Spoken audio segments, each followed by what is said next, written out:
Hi friends, ఇది Indian polity series. ఈ సిరీస్లో మనం ఇండియన్ పాలిటిక్స్ సంబంధించినటువంటివి chapter wise discussion with questions ఉంటున్నాయండి. ఇవన్నీ కూడా అన్ని రకాలైనటువంటి కాంపిటేటివ్ ఎగ్జామ్స్కి ఉపయోగపడుతూ ఉంటాయి. ప్రీవియస్లీ మనం 2 వీడియోలు చేసాం. వాటిలో భారత రాజ్యాంగ నిర్మాణం ఒక వీడియోలోను, అలానే రాజ్యాంగం యొక్క ముఖ్య లక్షణాలను 2వ వీడియోలో వివరించడం జరిగింది. చూడనటువంటి వారు చూడండి. ఈరోజు ఈ వీడియోలో మనం భారత రాజ్యాంగ పీఠిక గురించి వివరించుకుందాం. ఈ స్లైడ్లో మనం ప్రవేశిక అంటే ఏమిటి, దాని యొక్క చారిత్రక నేపథ్యం చూద్దాం. ప్రియాంబుల్ అనే ఇంగ్లీష్ వర్డ్ ప్రియాంబులం అనేటువంటి లాటిన్ వర్డ్ నుంచి రావడం జరిగింది. దీని మీనింగు వాక్స్ అహెడ్ అంటే ముందు నడవడం. సో భారత రాజ్యాంగ ప్రవేశిక అనేది మన రాజ్యాంగానికి ముందు నడక లాంటిది. మనము ప్రవేశిక అనేటువంటి అంశాన్ని అమెరికా నుండి తీసుకున్నామండి. అమెరికా అనేది మొట్టమొదటి లిఖిత రాజ్యాంగం. అమెరికా రాజ్యాంగం ప్రియాంబుల్తో ప్రారంభమవుతుంది, అంటే ప్రవేశికతో ప్రారంభమవుతుంది. కాబట్టి మనం ఆ మోడల్నే తీసుకొచ్చుకున్నాం.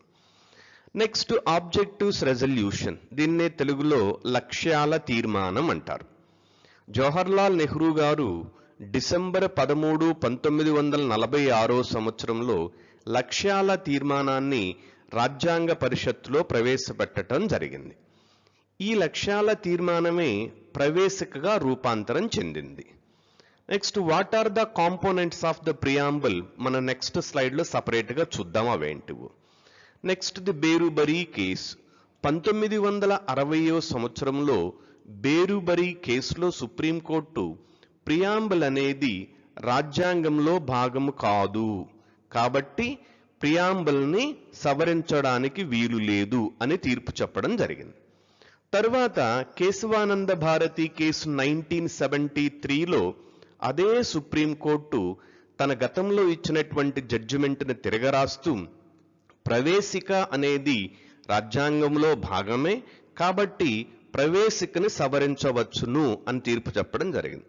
దాని తర్వాత 1976 సంవత్సరంలో 42వ రాజ్యాంగ సవరణ ప్రవేశిక చేయడం జరిగింది.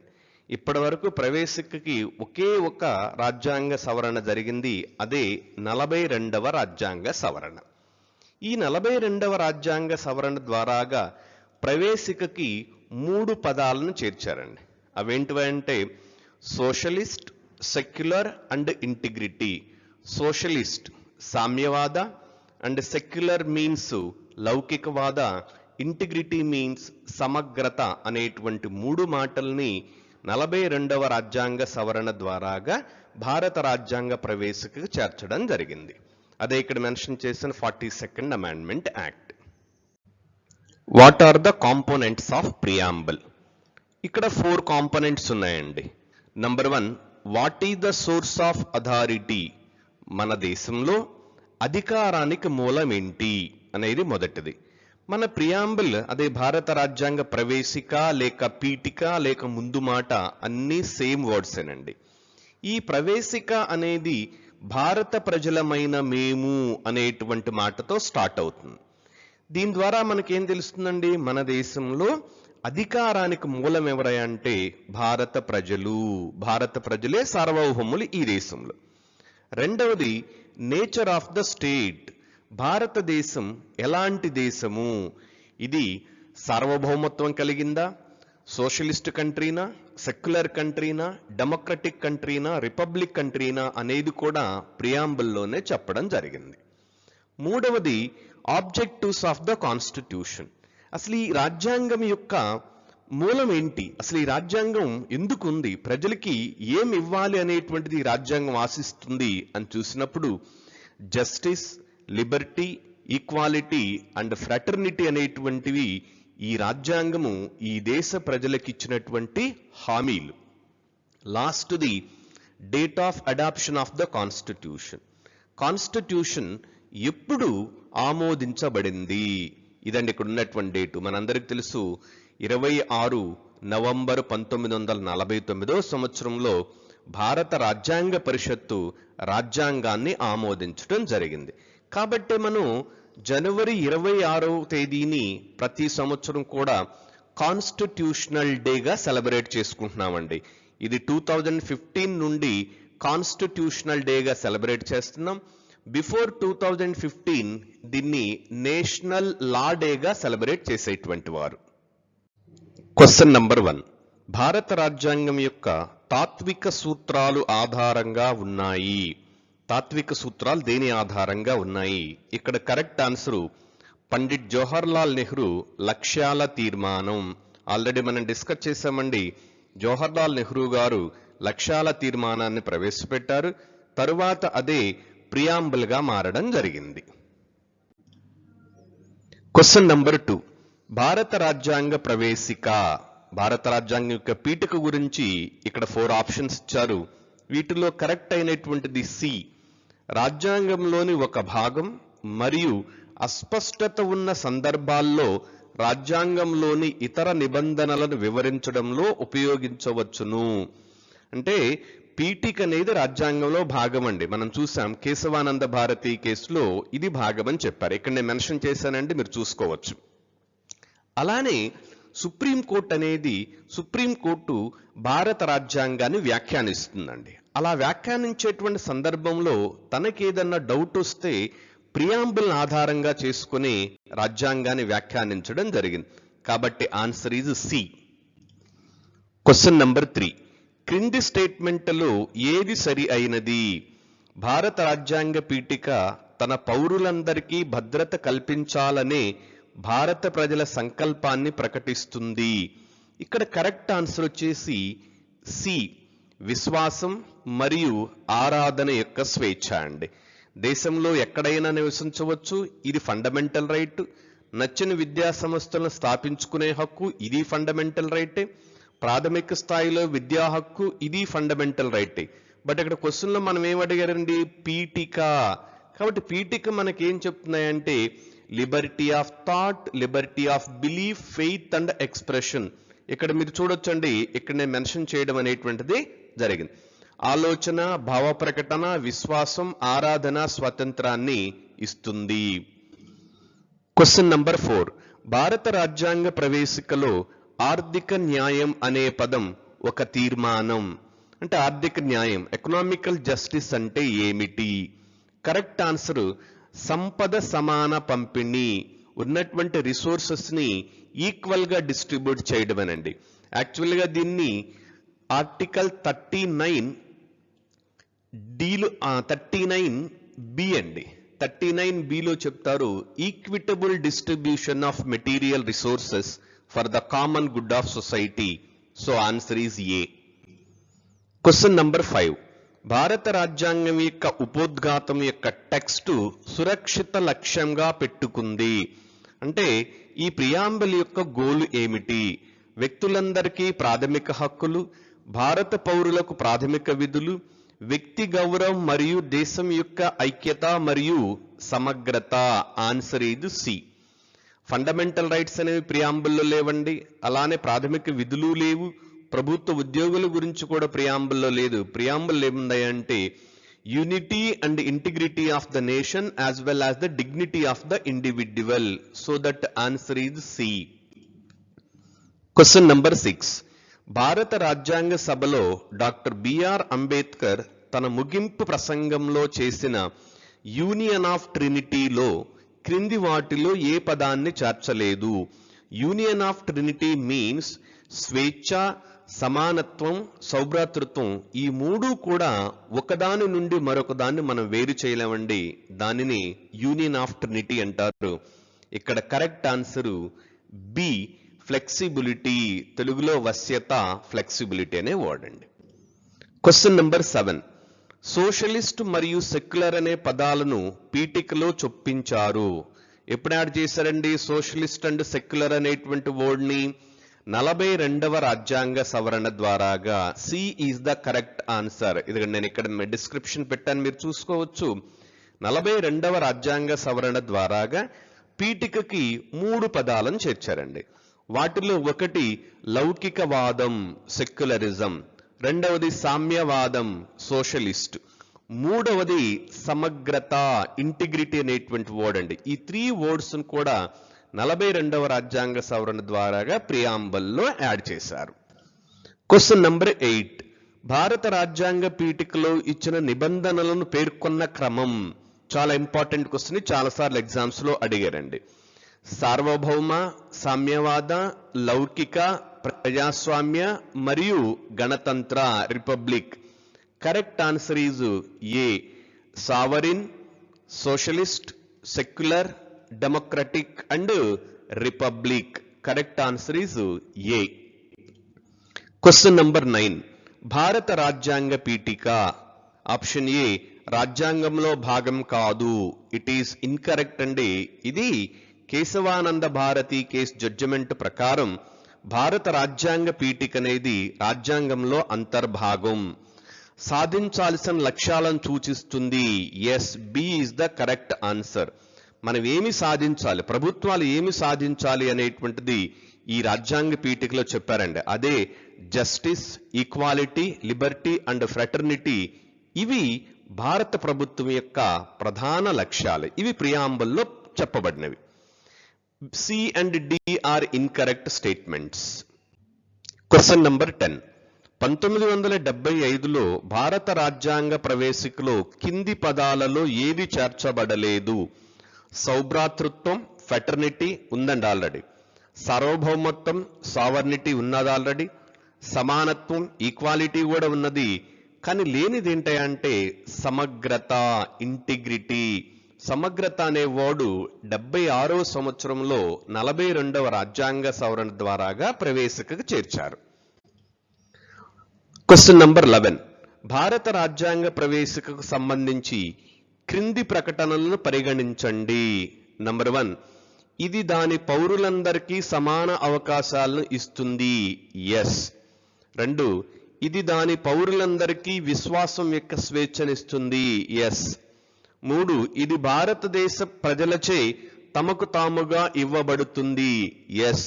భారత పౌరులు తమకు తామే దీన్ని తయారు చేసుకుని ఆమోదించుకోవడం జరిగింది. Question number 12. క్రింది ఆదర్శాలు మరియు తత్వశాస్త్రంలో భారత రాజ్యాంగ ప్రవేశికలో పొందుపరచబడిన వాటిని గుర్తించండి. నంబర్ 1. సార్వభౌమ, ప్రజాస్వామ్య, గణతంత్ర. Yes, correct. నంబర్ 2. సోషలిజం మరియు లౌకికవాదం. Yes, correct. నంబర్ 3. పెట్టుబడిదారీ విధానం మరియు స్వేచ్ఛా వాణిజ్యం. 3 is incorrect. So 1 and 2 are correct. Correct answer is option A. Question number 13. భారత రాజ్యాంగ ఉపోద్ఘాతం ఈ క్రింది ప్రయోజనానికి ఉపయోగపడుతుంది. నంబర్ 1. రాజ్యాంగం తన అధికారాన్ని కోరుకునే మూలాన్ని పీఠిక సూచిస్తుంది. Yes, this is the correct statement because Indian preamble starts with we the people of India. భారత ప్రజలమైన మేము. కాబట్టి ఫస్ట్ స్టేట్మెంట్ కరెక్ట్.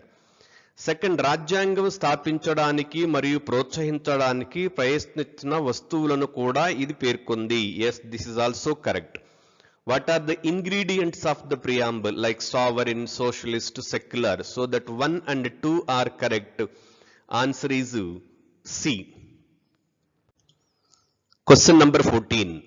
భారతదేశంలో సెక్యులరిజానికి సంబంధించిన క్రింది ప్రకటనలను పరిగణించండి. నంబర్ 1. ఇది రాజకీయాల నుండి మతాన్ని ఖచ్చితంగా వేరు చేస్తుంది. Yes, correct. సెకండ్, మతపరమైన అనుబంధాలు ఉన్న పార్టీలను ఎన్నికల్లో పోటీ చేయకుండా నిషేధిస్తుంది. This is incorrect statement. మత సంబంధమైనటువంటి పార్టీలు ఎన్నికల్లో పోటీ చేయవచ్చండి, కానీ మతం పేరు మీద ఓటును అడగడం అనేది రాజ్యాంగం నిషేధిస్తుంది. నంబర్ 3, ఇది అన్ని వర్గాలకు మతపరమైన స్వేచ్ఛనిస్తుంది. Yes, correct statement. ఫోర్త్, ఇది కమ్యూనిటీకి వ్యక్తిగత చట్టాలను అంగీకరిస్తుంది. ఎస్, పర్సనల్ లాస్ అండి. Muslim personal law, Christian personal law, like that personal laws కూడా ఇండియన్ కాన్స్టిట్యూషన్ యాక్సెప్ట్ చేస్తుంది. So 1, 3 and 4 correct answer is C. Question number 15.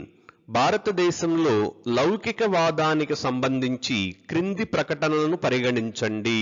Number 1, secularism అంటే రాష్ట్రానికి గుర్తింపు పొందిన మతం లేదు. Yes, this is the correct statement. లౌకికవాదం అంటే మత ప్రమేయం లేనటువంటి రాజ్యం అండి. అంటే ప్రభుత్వానికి ఒక ప్రత్యేకమైనటువంటి మతం అనేది ఏమీ ఉండదు, అన్ని మతాలని కూడా సమానంగా చూస్తుంది. నంబర్ 2, సెక్యులరిజం అంటే రాజ్యం అన్ని మతాలను సమానంగా చూస్తుంది. Yes, correct. 3, సెక్యులరిజం అంటే దేవుడితో మనిషికి గల సంబంధాన్ని రాజ్యం నియంత్రిస్తుంది. It is incorrect statement. 1 and 2 are correct statement, so that answer is B. Question number 16. ఈ క్రిందివి భారత రాజ్యాంగ ప్రవేశికలో పొందుపరచబడ్డాయి. సమానత్వం, ఆలోచన వ్యక్తీకరణ, Liberty of thought, faith and belief, justice, socio and economic justice, సామాజిక ఆర్థిక రాజకీయ, వ్యక్తి యొక్క గౌరవం, దేశం యొక్క ఐక్యత అండ్ సమగ్రత. వీటిని కరెక్ట్ అయినటువంటి ఆర్డర్లో పెట్టాలండి. ఇదే అంటున్నారు, సరైన క్రమంలో ఉంచండి అంటున్నారు. ఇక్కడ చూస్తే మీరు ఈ డిస్క్రిప్షన్ లో జస్టిస్ అనేది ఫస్ట్ ప్లేస్ అండి. సో దట్ జస్టిస్, న్యాయం first place. Liberty of thought and expression, Liberty, ఇది సెకండ్ ప్లేస్ అండి. నెక్స్ట్ ఈక్వాలిటీ, సమానత్వం, థర్డ్ ప్లేస్ ఇది. Equality of faith and equality of status and equality of opportunity. So that 3, 2, 1, look here, 3, 2, 1, 4, 5. 5 ఇక్కడ దీని చార్ట్కి వెళ్ళిపోయిందండి. ఇక్కడ 5 ఉండాలి, జాగ్రత్త చూసుకోండి. So that answer is B. Question number 17. ఈ క్రింది స్టేట్మెంట్లలో ఏది సరి అయినది కాదు? నెగటివ్ స్టేట్మెంట్ ఏంటి? భారత రాజ్యాంగం యొక్క పీఠికలోని సోషలిస్ట్ అనే పదం దేనికి రిలేటెడ్ గా ఉంటుంది? Option A article 39D. Yes, this is related to socialism అండి. ఇది జాతీయీకరణ చట్టాల గురించి చెప్తుంది. ఆర్టికల్ 14 ఈక్వాలిటీ అండి. Yes, this is also part. C article 25, this is right to freedom of religion, మత స్వాతంత్రపు హక్కు. A, B, C are correct, D is incorrect. Article 23 అనేటువంటిది హ్యూమన్ ట్రాఫిక్, మీన్స్ వెట్టి చాకరీ గురించి వివరిస్తుంటుందండి. ఇక్కడ అడిగినటువంటిది సరి అయినది కానిది, డి అనేటువంటిది కరెక్ట్. నేను ఇక్కడ మీకు ఎక్స్ప్లెనేషన్ ఇచ్చాను, వాటిని మీరు చెక్ చేసుకోవచ్చు. Question number 18. భారత రాజ్యాంగ నిర్మాతల మనస్సు క్రింది వాటిలో దేనిలో ప్రతిబింబిస్తుంది? ఆన్సర్ ఈజ్ ఏ ప్రవేశిక లేక పీఠిక. Question number 19. క్రింది వారిలో ఎవరు రాజ్యాంగ సభలో లక్ష్యాల తీర్మానమును ప్రవేశపెట్టారు? Direct question. Answer is Jawaharlal Nehru. C is the correct answer. Question number 20. క్రింది ప్రకటనలను పరిగణించండి. డాక్టర్ సచ్చిదానంద సిన్హా రాజ్యాంగ సభ తాత్కాలిక అధ్యక్షునిగా ఎన్నికయ్యారు. Yes, correct statement. Number 2, H C Mukherjee రాజ్యాంగ సభ ఉపాధ్యక్షునిగా ఎన్నికయ్యారు. Yes, it is also correct. Both 1 and 2 are correct. So that answer is C. రాజ్యాంగ పరిషత్తు మొట్టమొదటిసారిగా డిసెంబర్ 9, 1946 సంవత్సరంలో మొట్టమొదటిసారిగా మీటింగ్ అయిందండి. ఆ మీటింగ్ లో సచ్చిదానంద సిన్హని సీనియర్ మెంబర్ అండి. ఇతను ఫ్రెంచ్ సాంప్రదాయాన్ని అనుసరించి ఇతనిని తాత్కాలిక అధ్యక్షునిగా ఎన్నుకున్నారు. తరువాత 2 రోజుల తర్వాత, అంటే 11 డిసెంబర్ 1946లో డాక్టర్ రాజేంద్ర ప్రసాద్ని పర్మనెంట్ చైర్మన్ గాను, హెచ్సి ముఖర్జీ మరియు విటి కృష్ణమాచారి వీరిద్దరిని ఉపాధ్యక్షులుగాను, బిఎన్ రావుని రాజ్యాంగ సభ అడ్వైజర్ గాను, అలానే ఐరావతాన్ని రాజ్యాంగ సభ యొక్క చిహ్నంగాను ఎన్నుకోవడం జరిగింది. ఇదంతా నేను ఇక్కడ పెట్టున్నాను, మీరు చూసుకోవచ్చు. Question number 21. క్రింది ప్రకటనలను పరిగణించండి. భారత రాజ్యాంగం అలిఖిత రాజ్యాంగం, incorrect. Indian constitution is written constitution. లిఖిత రాజ్యాంగం కరెక్ట్. ఎక్కువగా భారత ప్రభుత్వ చట్టం 1935 ఆధారంగా. Yes, it is also correct. భారత ప్రభుత్వ చట్టం 1935 అనేటువంటిది basic source of the Indian constitution. 4, British parliament బహుమతి. This is incorrect statement. 1 and 4 are incorrect. 2 and 3 are correct. So that answer is B. Question number 22. క్రింది వాటిలో ఏది భారత రాజ్యాంగం యొక్క ముఖ్య లక్షణం కాని లక్షణం అండి. లిఖిత రాజ్యాంగం మరియు రాజ్యాంగం యొక్క ఆధిపత్యం కరెక్ట్ స్టేట్మెంట్. పాక్షిక సమాఖ్య నిర్మాణం ఎస్ కరెక్ట్. నిబద్ధత గల న్యాయ వ్యవస్థ it is incorrect. Means committed judiciary. Committed judiciary అంటే అర్థం ఏంటంటే ప్రభుత్వం ఏం చెప్పినప్పటికి కూడా ఓకే ఎస్ ఎస్ అనేటువంటి న్యాయ వ్యవస్థని నిబద్ధత గల న్యాయ వ్యవస్థ లేక కమిటెడ్ జ్యుడిషియరీ అంటారు. కమిటెడ్ జ్యుడిషియరీ మన దేశంలో లేదండి. అధికారాల పంపిణీ ఎస్, కేంద్ర రాష్ట్రాల మధ్య అధికారాల పంపిణీ జరిగింది. కాబట్టి ఆన్సర్ ఈజ్ సి, నిబద్ధత గల న్యాయ వ్యవస్థ. Question number 23. భారత రాజ్యాంగ ప్రవేశికకు సంబంధించిన క్రింది ప్రకటనలను పరిగణించండి మరియు ఇచ్చిన కోడ్ల సహాయంతో వాటిలో ఏది సరి అయినదో పేర్కొనండి. Number 1, Pandit Jawaharlal Nehru objectives resolution yes it is correct. 2, ఇది ప్రకృతిలో న్యాయమైనది కాదు అంటే ప్రియాంబుల్ అనేటువంటిది చట్టబద్ధమైనది కాదు. అంటే ప్రియాంబుల్లో ఉన్నటువంటి అంశాలు అనేటువంటివి అమలు పరచలేదనుకోండి, దానికోసం మనం కోర్టుకు వెళ్ళలేమండి. So that preamble is non justiciable. ఇది ప్రకృతిలో న్యాయమైనది కాదు ఎస్ కరెక్ట్. 3, ఇది సవరించబడదు incorrect. Preamble can be amended. ఇప్పటికి ఎన్ని సవరణలు జరిగినాయండి ప్రియాంబుల్ కి? ఒకే ఒక్క సవరణ, అది కూడా 42వ రాజ్యాంగ సవరణ. 4, ఇది రాజ్యాంగంలోని నిర్దిష్ట నిబంధనలను భర్తీ చేయదు. ఎస్, మీరు ఒకసారి అబ్జర్వ్ చేసి చూసినట్లయితే ఆన్సర్ ఈజ్ బి 1 to 4.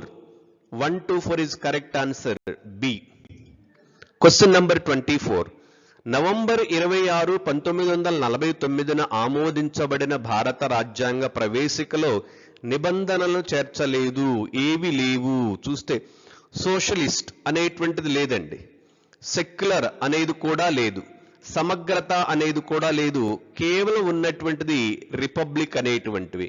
ఈ ఫస్ట్ 3 కూడా 42వ రాజ్యాంగ సవరణ ద్వారాగా 1976లో ప్రియాంబుల్కి చేర్చారండి. కాబట్టి A is the correct answer 1, 2, 3. Question number 25.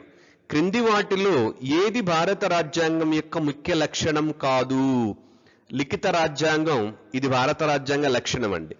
Federalism సమాఖ్య వ్యవస్థ yes, India is a federal state.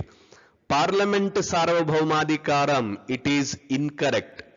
న్యాయ సమీక్ష జ్యుడిషియల్ రివ్యూ ఇది భారత రాజ్యాంగం యొక్క ముఖ్య లక్షణం.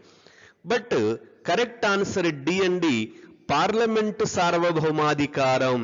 దీన్ని ఇంగ్లీష్లో పార్లమెంటరీ సావర్నిటీ అంటారండి. మనము కాన్స్టిట్యూషనల్ సావర్నిటీని అమలు పరుచుకుంటున్నాం. అంటే రాజ్యాంగమే ఫైనల్ అండి మన దేశంలో, అంతేగాని పార్లమెంట్ ఫైనల్ కాదు.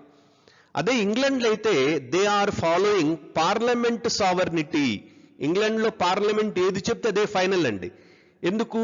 ఇంగ్లాండ్లో లిఖిత రాజ్యాంగం లేదండి.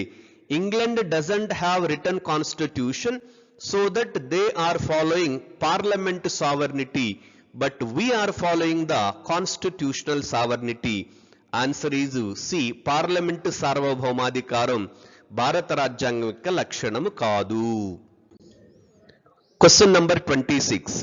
క్రింది ఏ కేసులలో సుప్రీంకోర్టు భారత రాజ్యాంగం యొక్క ప్రాథమిక నిర్మాణంలో భాగంగా పీఠికను పరిగణించింది? ఏ కేసులోనండి? కేశవానంద భారతి కేసులో సుప్రీంకోర్టు చెప్పింది preamble is part of the basic structure. Preamble అనేది బేసిక్ స్ట్రక్చర్ లో భాగమని చెప్పడం జరిగింది. Question number 27. భారత రాజ్యాంగం యొక్క లక్ష్యాలలో ఒకటిగా ఆర్థిక న్యాయం అందించబడింది. అంటే ఆర్థిక న్యాయం అనేటువంటిది ఏ విధంగా అందించబడుతుంది? పీఠిక మరియు ప్రాథమిక హక్కులు, రాష్ట్ర విధానం యొక్క ఉపోద్ఘాతం మరియు ఆదేశక సూత్రాలు, ప్రాథమిక హక్కులు మరియు ప్రాథమిక విధాన నిర్దేశక సూత్రాలు. Correct answer is B, directive principles of state policy and the preamble. ఈ రెండు అనేటువంటివి కూడా ఆర్థిక న్యాయాన్ని ఇస్తూ ఉంటాయండి. Preamble and directive principles of state policy. ప్రాథమిక హక్కులు పొలిటికల్ అండ్ సోషల్ డెమోక్రసీని ఎన్ష్యూర్ చేస్తే డిపిఎస్పి అండ్ ప్రియాంబుల్ అనేటువంటివి సోషియో అండ్ ఎకనామిక్ డెమోక్రసీని ఎన్ష్యూర్ చేస్తూ ఉంటాయి. కాబట్టి answer is B. Question number 28. అందరూ పూర్తిగా మరియు సమానంగా మనుషులు, ఈ సూత్రాన్ని ఏమంటారు?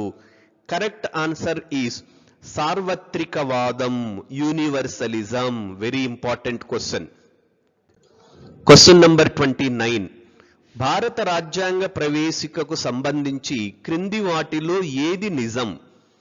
సోషలిస్ట్ మరియు సెక్యులర్ అనే పదాలు 1950లో భారత రాజ్యాంగం అమలుకు సంబంధించిన పీఠికలో భాగం కాదు. Yes, it is the correct అండి. ద టూ వర్డ్స్ కూడా 42వ రాజ్యాంగ సవరణ ద్వారాగా 1976లో చేర్చడం జరిగింది. కాబట్టి ఏది నిజం అని అడిగారు, ఆన్సర్ ఈజ్ ఏ.